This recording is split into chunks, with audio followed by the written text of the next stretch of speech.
ধরুন আপনার রক্তের প্রিয়জন আর ব্লাড ব্যাংক থেকে আপনি রক্ত নিলেন, কিন্তু সে রক্ত এইচআইভি পজিটিভ হবে না বলা ভীষণ কঠিন।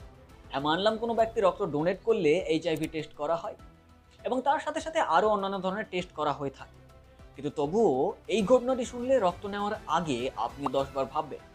ঝাড়খণ্ডের চাইবাসা সদর হাসপাতালে থ্যালাসেমিয়ায় আক্রান্ত 5 জন শিশুকে নিয়ে যাওয়া হয়েছিল চিকিৎসার জন্য।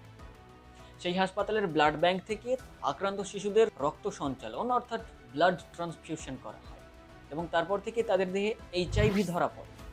ঘটনার পর প্রশাসনের মাথায় হাত পড়েছে।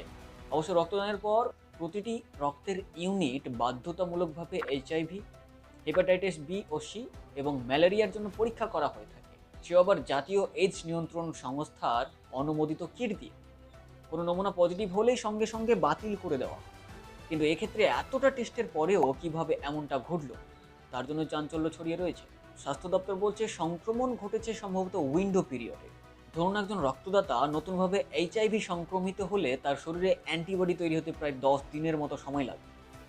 আর ওই সময়ের মধ্যে রক্ত ডোনেট করলেই এইচআইভি টেস্টের সময় সংক্রমণ ধরা পড়ে না এবং ট্রান্সফিউশনের মাধ্যমে তা অন্যের শরীরে যেতে পারে। আর এই সময়সীমাকেই বলা হয়ে থাকে উইন্ডো পিরিয়ড। এটাই রক্ত পরীক্ষার সবচেয়ে বিপজ্জনক গ্যাপ। আর এই ক্ষেত্রে সম্ভবত তেমনটাই ঘটেছে। 256 জন রক্তদাতাকে পুনরায় পরীক্ষা করা হচ্ছে।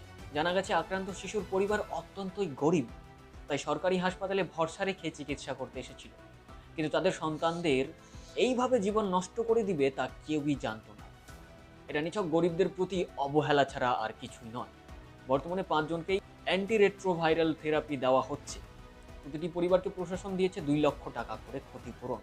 কিন্তু এই টাকায় কি ফিরিয়ে আনা যাবে তাদের শৈশব, তাদের ভবিষ্যৎ? লক্ষ লক্ষ টাকা বেতন পাওয়া সত্ত্বেও কিভাবে মেডিকেলের অফিসাররা এত কেয়ারলেস হতে পারে?